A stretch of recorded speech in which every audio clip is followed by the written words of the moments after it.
Hello students, good morning, good afternoon, good evening. कैसे हैं आप सब? अब इससे पहले हम सब ने पढ़ लिया था साल्ट्स क्या होते हैं, उनके नेमिंग कैसे की जाती है साल्ट्स की। आज का जो हमारा टॉपिक है वो है केमिकल्स फ्रॉम कॉमन साल्ट। हम कॉमन साल्ट से कौन कौन से केमिकल बना सकते हैं और उनके बारे में थोड़े थोड़े हम डिटेल में पढ़ेंगे।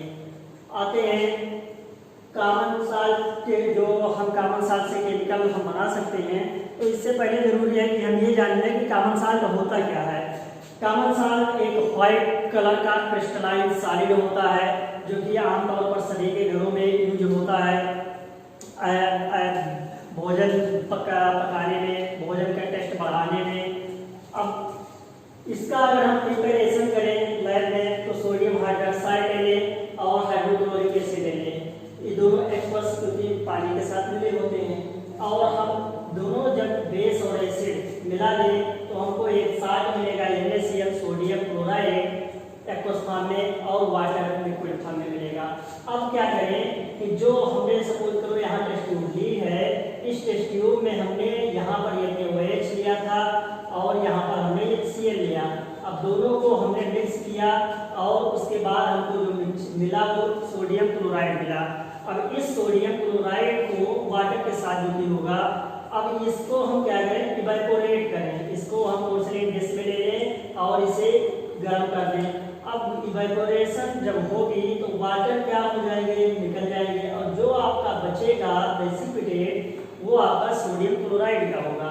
लेकिन अब ये आप इस मेथड का को अप्लाई करेंगे तो ये बहुत कॉस्टली है, क्योंकि हाइड्रोक्लोरिक एसिड और सोडियम हाइड्रोक्साइड की तुलना में इसका कास्ट बहुत ही कम है साल्ट का, और इसकी प्राइस या कॉस्ट बहुत ही ज़्यादा है। इस वजह से इस मेथड का हम यूज नहीं कर सकते हैं। इस मेथड का यूज करके हम लार्ज स्केल पर प्रोडक्शन सोडियम क्लोराइड का नहीं कर सकते हैं। तो इसके लिए हमको जरूरी होती है कि हम कहीं अदर सोर्स की तरफ बढ़े। तो दूसरा जो अच्छा सोर्स हमारे पास है वो है सी वाटर और रॉक साल्ट। अब सी वाटर में आपको मालूम है कि मैक्सिमम अमाउंट में साल्ट प्रेजेंट होता है। अब उसमें बहुत सारे टाइप के साल्ट होते हैं, कोई जरूरी नहीं कि सिर्फ आपका NaCl उसमें प्रेजेंट हो। अब उसमें हम पहले करते क्या है, लोग पहले करते क्या है, उस साल्ट को बनाने के लिए पहले वहाँ से पानी को, जो समुद्र का पानी है वो पानी खेतों में अपने भर लेते हैं, क्यारी बना लेते हैं, ताकि फिर से अब वो पानी जब उसकी ज्वार लहरें आए तो उस क्यारी में ना आ सके। और फिर क्या होता है कि एजिटिक उसको छोड़ दिया जाता है कुछ दिनों के लिए। बाद में क्या होता है कि जब वो सूख जाता है, सनलाइट से इवेपोरेट कर जाता है, तब जो व्हाइट कलर का वही प्रेसिपिटेट बचता है नीचे, उसी का कंपनी में फैक्ट्रियों में ले जा करके और प्यूरिफिकेशन कर दिया जाता है। तो इस तरीके से हमको सी वाटर से साल्ट मिल जाता है। और दूसरा है रॉक साल्ट। अब रॉक साल्ट जो पहले कभी एंशिएंट टाइम में जो नदियाँ, जो समुद्र सूख गए, नीचे डिपोजिट हो गए, तो वही हमारे रॉक साल्ट के रूप में जो नीचे डिपोजिट साल्ट है वही निकल रहा होता है। तो जैसे कोयले की खुदाई की जाती है, सेम उसी तरीके से रॉक साल्ट भी हमको मिलता है, उसकी खुदाई की जाती है, खुदाई करने पर मिलता है। अब जब ये चट्टानों में होता है तो ये ब्राउन कलर का होता है, क्योंकि इसमें इम्प्योरिटीज मिली हुई होती हैं। फिर इसका भी प्यूरिफिकेशन कराया जाता है, फैक्ट्रियों में ले जा करके। अब जो साल्ट हमको मिलता है सी वाटर से और रॉक साल्ट से by the purification of factory, अब वो साल्ट भी, उस साल्ट में कम से कम 6 स्टेप्स इन्वॉल्व होते हैं और इतने केमिकल्स, इतने लार्ज स्केल पर केमिकल्स यूज किए जाते हैं इनको प्यूरिफाई करने के लिए कि लोग जो व्हाइट साल्ट होता है इसीलिए वो नुकसानदायक होता है। लेकिन अब ज़्यादा आपका जो काला नमक बोलते हैं वो ठीक होता है, उसका नुकसान कम होता है, इफेक्ट कम होता है इस व्हाइट साल्ट की तुलना में। इसको टेबल साल्ट के नाम से भी जानते हैं। अब इनकी हम यूजेज की बात करें तो इनका यूज हम एज ए प्रिजर्वेशन के रूप में करते हैं। प्रिजर्वेशन के रूप में जैसे मांस हो गई, मछलियाँ हो गए, अचार हो गए, इन सबको प्रिजर्व करने के लिए हम साल्ट डाल कर रख देते हैं। खराब नहीं होते हैं। दूसरी बात है, हम अपने भोजन का टेस्ट बढ़ाने के लिए साल्ट का यूज करते हैं, और बायोलॉजिकली ये जो साल्ट होते हैं ये हमारी बॉडी में जो हमारे न्यूरॉन्स होते हैं उनके कार्य जो होती है वो इन्हीं पर डिपेंड होती है। हमारी मसल जो होती है उनके लिए भी ये आवश्यक होता है। अब एक सोडियम पोटेशियम पंप होता है, उसके लिए भी सोडियम Na+ आयन और K+ आयन ये रिस्पॉन्सिबल होता है। तो Na+ आयन जो लेते हैं हम, ये सोडियम क्लोराइड से ही मिलता है, और सोडियम क्लोराइड से जो NaCl फार्मूला है, इससे जो Cl आपको मिलता है, ये Cl HCl के प्रोडक्शन में HCl बनता है इसी NaCl से, और जो कि हमारे बॉडी हमारे फूड को डाइजेस्ट करने में हेल्प करता है। तो ये थी बात कॉमन साल्ट की। अब आते हैं कि जो केमिकल्स हम कॉमन साल्ट से बना सकते हैं, प्रिपेयर कर सकते हैं। तो बहुत सारे केमिकल्स हम कॉमन साल्ट से प्रिपेयर कर सकते हैं, जैसे हमारा सोडियम हाइड्रोक्साइड हो गया, जैसे हमारा वॉशिंग सोडा, बेकिंग सोडा, और भी बहुत सारे केमिकल्स HCl, ब्लीचिंग पाउडर। तो अब हम मेनली यहाँ सिर्फ 3 की बात करेंगे। फर्स्ट ऑफ ऑल हम देखते हैं सोडियम हाइड्रोक्साइड, फार्मूला NaOH होता है, इसका केमिकल नाम जो होता है सोडियम हाइड्रोक्साइड होता है, कॉमन नेम इसका कास्टिक सोडा होता है। इसका प्रोडक्शन जब हम करते हैं तो क्या करते हैं, सोडियम क्लोराइड का जब कंसंट्रेटेड एक्वस सॉल्यूशन ये नमक का NaCl का ले लिया जाता है तो उसे ब्राइन कहते हैं, और उसी का जब एक्वस फॉर्म में है, पानी है, लिक्विड है, जब उसका हम इलेक्ट्रोलिसिस करवा देते हैं बाय पासिंग ऑफ इलेक्ट्रिसिटी, जब आप उसमें इलेक्ट्रिसिटी पास करेंगे तो इलेक्ट्रोलिसिस की प्रोसेस होगी। और ये इलेक्ट्रोलिसिस की प्रोसेस कैसे होती है कि आप कोई कंटेनर ले लेते हैं, और इस कंटेनर में क्या करते हैं, 2 इलेक्ट्रोड ऐसे लगा देते हैं, और इन दोनों इलेक्ट्रोड, अब इसमें आपने सपोज करिए NaCl का एक्वस पानी के साथ मिला हुआ NaCl का आपने सोल्यूशन भर दिया है, तो Na+Cl पर नेगेटिव चार्ज। अब क्या होगा कि क्लोरीन जो जाएगी वो आपके एनोड पर जाएगी, जो कि पॉजिटिवली चार्ज होगा। यहाँ से एक को एनोड मान लेते हैं हम, दूसरे को कैथोड मान लेते हैं। ये सब हमने माना कैथोड, ये हमने माना एनोड। तो क्लोरीन नेगेटिव चार्ज है, अब ये पॉजिटिव चार्ज जो एनोड है उसकी तरफ जाएगा, और जो हमारा सोडियम है इस पर प्लस चार्ज है, तो ये नेगेटिव चार्ज की तरफ कैथोड की तरफ मूव करेगा। तो इस तरीके से जो हमको सोडियम हाइड्रोक्साइड मिला, पहले ये सोडियम हाइड्रोक्साइड सॉल्यूशन में ही रह जाता है जो इससे बनता है। हाँ, अब यहाँ जब क्लोरीन जाती है एनोड पर तो हमको क्लोरीन गैस के फॉर्म में ये निकल जाती है। यहाँ से क्लोरीन Cl2 गैस के फॉर्म में निकलती है, और यहाँ से जो वाटर का हाइड्रोजन होता है, सोडियम प्लस यहाँ से ना जाकर के यहाँ से वाटर का जो हाइड्रोजन होता है वो हाइड्रोजन डिपोजिट होता है, कैथोड पर जाता है, और वो H2 गैस के रूप में निकलता है। तो यहाँ से एनोड से क्लोरीन गैस निकली और कैथोड से हाइड्रोजन गैस निकली, एनोड से क्लोरीन गैस, कैथोड से हाइड्रोजन गैस।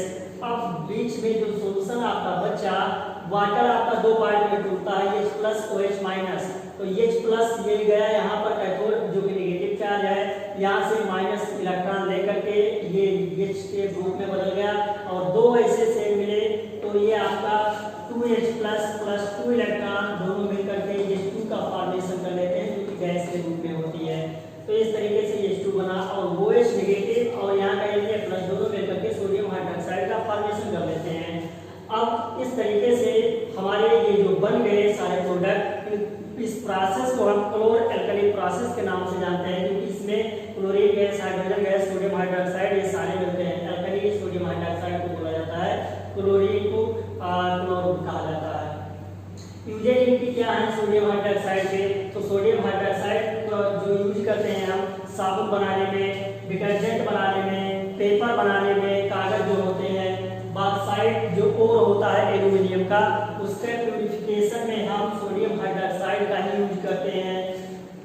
अब आते हैं जो हमारे इनसे आउट प्रोडक्ट बने थे क्लोरीन, उनके क्या यूजेज होते हैं। तो क्लोरीन का भी यूज हम करते हैं एज अ डिसइंफेक्टेंट के रूप में। हमारे घरों में जो वाटर की सप्लाई होती है उनमें जो जर्म्स हो जाते हैं डिलीट करने वाले, उनको मारने के लिए, किल करने के लिए हम क्लोरीन की टेबलेट यूज ब्लीचिंग पाउडर के निर्माण में, प्रिपरेशन में, और HCl के प्रिपरेशन में, PVC के प्रिपरेशन में, पॉलीविनाइल क्लोराइड, ये आपका जो वायरिंग घरों में की जाती है, वो प्लास्टिक की जो लगी होती है पाइप, वही आपकी PVC होती है। CFCs क्लोरोफ्लोरोकार्बन्स जो कि रेफ्रिजरेटर फ्रिज में आपकी गैसें होती हैं, निकलती हैं ठंडा करने के लिए, तो उनके प्रिपरेशन में इसका यूज करते हैं। यूजेज ऑफ हाइड्रोजन, हाइड्रोजन की क्या यूज है जो यहाँ से बने, तो हाइड्रोजन हमारा हाइड्रोजनेशन के रूप में यूज करते हैं। क्या होता है, जो हमारे वेजिटेबल ऑयल होते हैं, तो वेजिटेबल ऑयल का हम क्या कर देते हैं, निकेल या प्लेटिनम या पैलेडियम कोई भी मेटल लेते हैं और उस पर हाइड्रोजन गैस पास करते हैं, तो हमारे जो सारे ऑयल होते हैं ये हमारे सॉलिड फैट या घी में बदल जाते हैं, जिसको हम वनस्पति घी के नाम से भी जानते हैं। HCl के प्रोडक्शन में, अमोनिया के प्रोडक्शन में, अब अमोनिया इनसे बनेगा तो इनसे फर्टिलाइजर और भी बहुत सारे बनेंगे। फिर मिथाइल अल्कोहल के प्रिपरेशन में जो रॉकेट होते हैं उनमें liquid hydrogen as a fuel के रूप में भरी जाती है। तो ये सारे थे इनके यूजेज। अब आते हैं हम सब वॉशिंग सोडा पर। वॉशिंग सोडा जो आपका होता है वो वाइट कलर का या तो सब्सटेंस होता है, और इसमें दो फॉर्म होते हैं। अब इसमें एक तो वाटर के साथ मिला हुआ, दूसरा विदाउट वाटर। तो वाटर के साथ जब मिला होता है तब इसका फार्मूला होता है Na2CO3.10H2O, सोडियम कार्बोनेट डेकाहाइड्रेट। और अगर वाटर ऑफ क्रिस्टलाइजेशन के मॉलिक्यूल नहीं अटैच हैं तो इसे हम वह सोडा ऐश के नाम से जानते हैं। हम देखते हैं कि प्रिपरेशन, तो ये 3 स्टेप में हम इसको प्रिपेयर कर सकते हैं। फर्स्ट स्टेप में सोडियम क्लोराइड, वही जो हमारा एक्वस ये कंसंट्रेटेड कोल्ड सॉल्यूशन हम ब्राइन का वही ले लेते हैं NaCl का, और फिर उसमें अमोनिया गैस और कार्बन डाइऑक्साइड गैस पास करते हैं, तो हमको जो मिलता है वो NaCO3 मीन्स की सोडियम बाइकार्बोनेट मिलता है और अमोनियम क्लोराइड मिलता है। अब सेकंड जो हमको ये NaCO3 मिला, बेकिंग सोडा।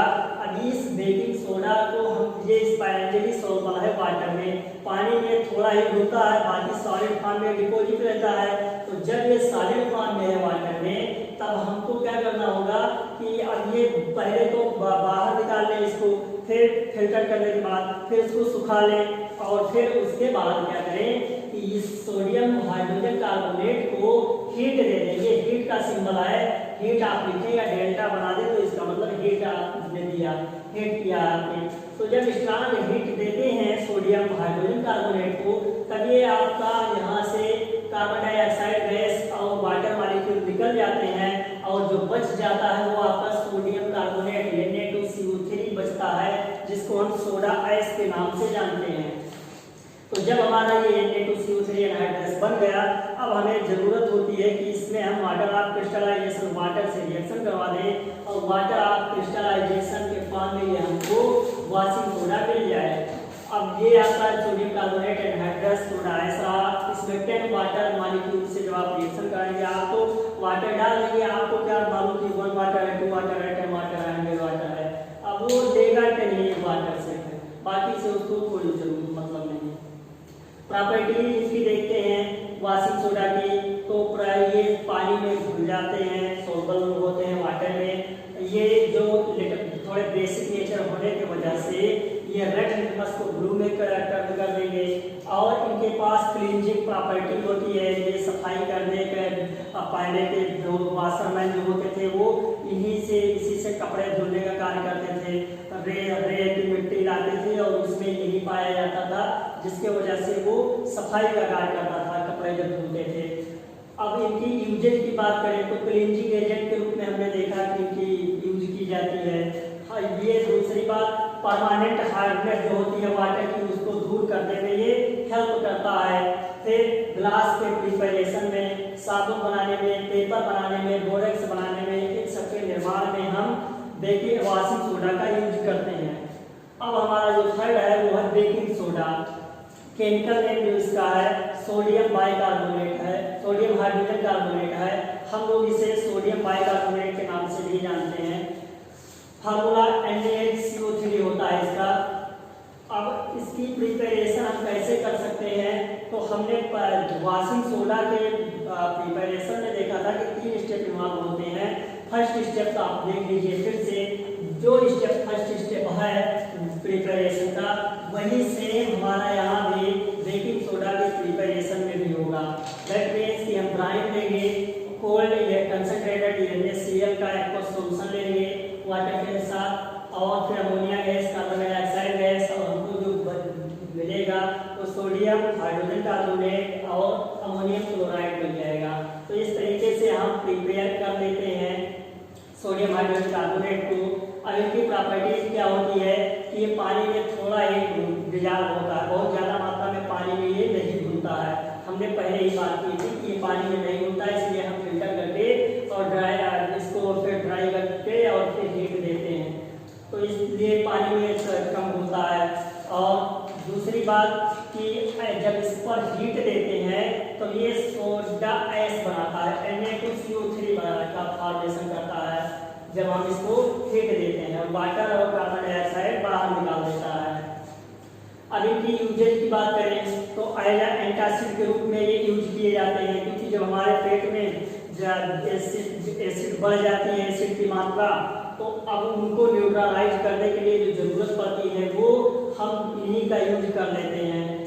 एंटासिड इसीलिए यूज किए जाते हैं। बेकिंग पाउडर जो हमारा होता है, एक बेकिंग पाउडर के निर्माण में इनका यूज करते हैं।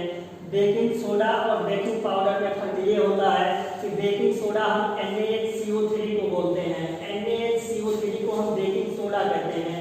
लेकिन जब इसी NaCO3 में हम क्या करते हैं कि कोई भी सॉलिड एसिड डाल देते हैं, माइल्ड जो कि होता है, चाहे हम टारटारिक एसिड ले लें, चाहे हम सिट्रिक एसिड ले लें, तो जब उससे मिला देंगे तब हम इसको बेकिंग पाउडर के नाम से बुलाएंगे। बेकिंग सोडा सिर्फ NaCO3 को बोलेंगे, और जब हम सोडियम कार्बोनेट में माइल्ड एसिड जैसे टारटारिक एसिड या सिट्रिक एसिड मिला देंगे तब हम उसे बेकिंग पाउडर बोलेंगे। और जब इसमें हम वाटर मिला देते हैं, इस बेकिंग पाउडर में जो हमारा तैयार हुआ, इस बेकिंग पाउडर में जो हम वाटर मिला देते हैं, तब ये क्या करता है, रिएक्शन करना शुरू करता है। जब हम केक बनाते हैं और बहुत सारे ऐसे चीज़ें, पकौड़ा या ब्रेड, इन सब चीज़ों को बनाते हैं, तो इन्हीं को जब हम क्या करते हैं उसमें मिला लेते हैं, तब जब हीट देते हैं तो वाटर तो मिला ही होगा, क्योंकि विदाउट वाटर आपका वो आटा गुथेगा ही नहीं। तो वाटर के साथ जब ये मिले होते हैं बेकिंग पाउडर, तब वो क्या करते हैं कि उसमें कार्बन डाइऑक्साइड गैस और वाटर मॉलिक्यूल वेपर के फॉर्म में ये निकलते हैं। तो धीरे धीरे जब ये निकलना शुरू करते हैं, पहले तो उस टप में ऐसे एकत्रित हो जाते हैं, बाद में ऐसे थोड़े थोड़े करके धीरे धीरे स्लोली निकलते हैं। तो ये क्या करते हैं, इस फायदा क्या होता है, इससे साइड बढ़ जाती है, और जब साइड बढ़ जाती है और कार्बन डाइऑक्साइड गैस यहाँ से बाहर निकल जाती है, तो इनमें टेस्ट आ जाता है। अदरवाइज ये बिटर टेस्ट देते।